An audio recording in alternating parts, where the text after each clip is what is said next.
দাদা সামনে থেকে একটু সরবেন।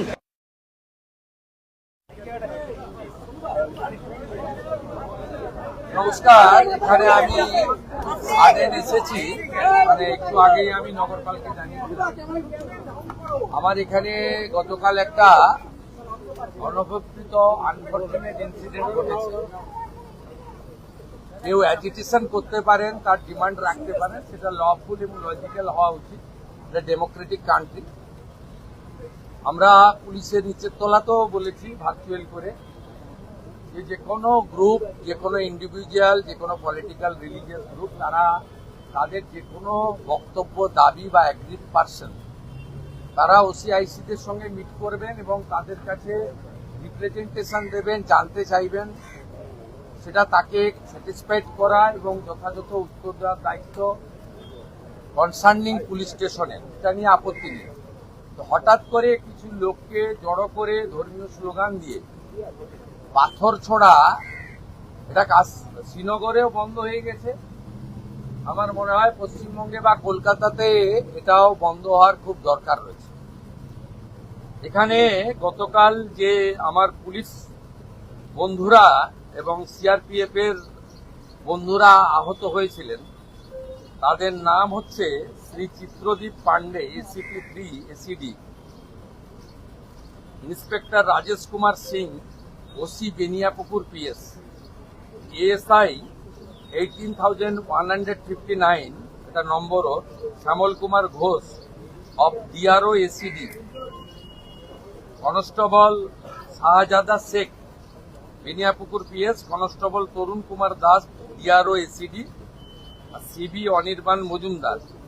এর বাইরেও আমাদের দুজন সিআরপিএফ এর বন্ধুরা, তারাও ইনজোর্ড হয়েছেন।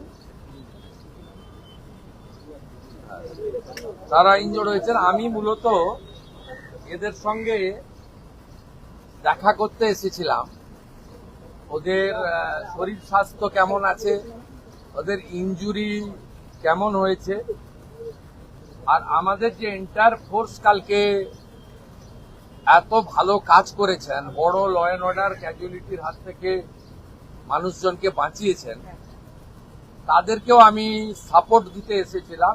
বলেছিলাম গভর্নমেন্ট আপনাদের সঙ্গে আছে, আপনারা law enforcement authority under BNS এবং জনস্বার্থে আপনারা কাজ করবেন ভয়মুক্ত হয়ে। আপনাদের হোম মিনিস্টার তথা চিফ মিনিস্টার আপনাদের সাথে আছে, নগরপালের নেতৃত্বে এন্টায়ার ডিপার্টমেন্ট আপনাদের পাশে আছে। ওদের প্রাইমারি মেডিকেল ট্রিটমেন্ট হয়েছে, একজন দুজনের ইনজুরি ক্ষতও আছে, আমি দেখেছি নিজের চোখে।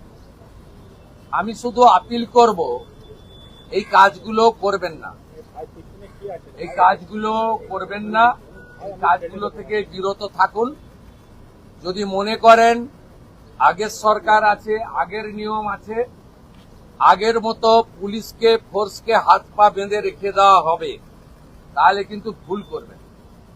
তো ক্লিয়ার মেসেজ, জিরো টলারেন্স এই ধরনের ভ্যান্ডালিজম, হুলিগানিজম, রাউডিজম এবং anti national, anti social activities we are not allowed. আমি পুলিশ মন্ত্রী, হোম মিনিস্টার হিসেবে লাস্ট ওয়ার্ড বলে গেলাম, একটা পুলিশের গায়ে যদি হাত পড়ে, এই সরকার তার আইন প্রয়োগ করে যতদূর যেতে হয় হবে। শুধু অ্যারেস্ট নয়, কনভিকশন করানো পর্যন্ত ক্লোজ মনিটরিং করার দায়িত্ব আমাদের থাকবে। আর পুলিশের সমস্ত বন্ধুদের বলবো, বিএনএস যা বলেছে, আপনাকে ট্রেনিং পিরিয়ডে যা বলেছে, আপনার সুপিরিয়র যা অর্ডার দেবে অন স্পট আপনি চিন্তামুক্ত হয়ে করবেন। কে কোন দল করেন, কে কোন ধর্মের লোক, কে কোন সম্প্রদায়ের লোক, কে কোন প্রভাবশালীর ক্লোজ লোক, তার এগেনস্টে অ্যাকশন নিতে গেলে 5 বার ভাবতে হবে।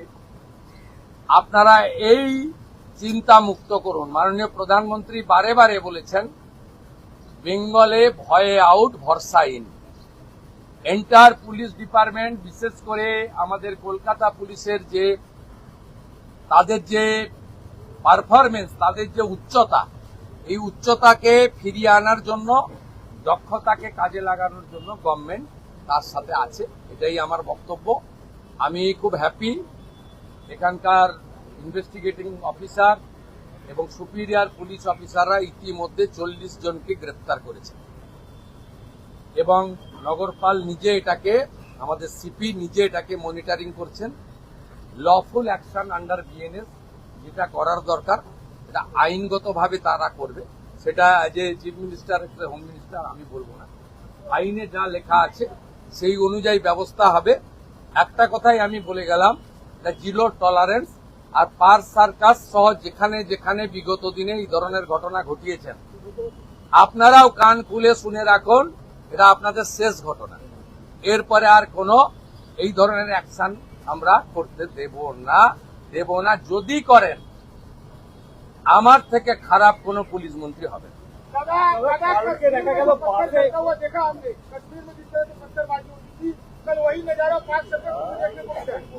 देखिए, कश्मीर में पहले खत्म हो गया, कश्मीर में बहुत पहले खत्म हो गया। जब धारा 370-35A को एबोलिश किया भारत सरकार, तब से खत्म हो गया। कश्मीर में इस तरीके से इंसिडेंट नहीं होता।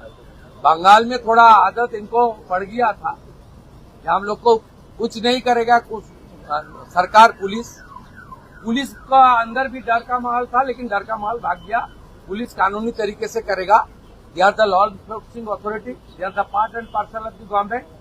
पुलिस लोग इंजर्ड होगा और पुलिस मंत्री एसी रूम में बैठ के देखेगा, ये सब दिन होती। पास्ट इज पास्ट, छोड़ दीजिए। अभी गुंडागर्दी बंगाल में खत्म, जीरो टॉलरेंस। मैं ऑन स्पॉट आकर उनको साथ मुलाकात किया, नहीं बुला के बात किया। ये मैसेज जो उपद्रवी है, उनको भी ये मैसेज चला जाना चाहिए कि ये सरकार अपने कार्रवाई करेगा। ये सरकार देखना है, सोचना है में नहीं है। Yes,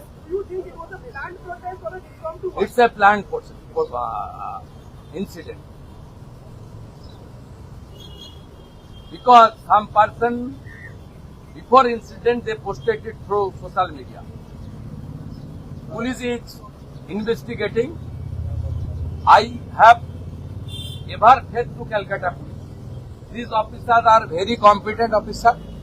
They are very skilled officers. They are highly educated officers. They are true patriotic people. The officer knows what to do or not to do. Earlier, police is non-functioning due to some political ill motive. Now they are free. They are working as per the law within the BNS. And the main principle of our constitution, for the people, of the people, by the people. जनता के लिए जो काम करना चाहिए वो करेगा। Superior police officer जो आदेश करेगा, ये डिसिप्लिन ऑर्गेनाइजेशन ये करेगा। और बाकी कलकत्ता पुलिस का स्ट्रेन और मॉडर्नाइजेशन, इंफ्रास्ट्रक्चर, लॉजिस्टिक सपोर्ट, ये सब हम लोग विद इन 6 मंथ, अब देख लेना, कलकत्ता पुलिस सबसे अच्छा पुलिस बन जाएगा। उनको सपोर्ट देना चाहिए।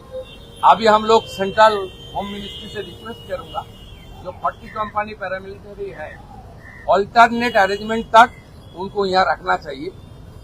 नहीं तो हमारी मैन पावर इतना शॉर्टेज हो जाएगा, ये उपद्रवी को मौका मिल जाएगा। ठीक है, हम सब लोग डिस्कशन कर लिया क्या करना चाहिए। जनता को आश्वस्त कर रहा हूँ, पूरा पुलिस को सरकार का कोऑपरेशन कीजिए। और कोई एग्रीवनेस है, कोई पुलिस के खिलाफ, कोई किसी का खिलाफ कोई शिकायत है, तुरंत आकर OCIC से मुलाकात कीजिए। OCIC का खिलाफ कुछ है तो DC का साथ मुलाकात कीजिए। DC का खिलाफ कुछ है तो लाल बाजार में जाकर कीजिए, नहीं तो मेल में भेज दीजिए। CP का खिलाफ कुछ है तो नवान्न में CO में भेज दीजिए। सब हम लोग देख लेगा, लेकिन हाथ में पत्थर उठाना, पत्थरबाजी करना और रिलीजियस नारा के साथ गुंडागर्दी करना, ये बंगाल में नहीं होगा, नहीं होगा, नहीं होगा।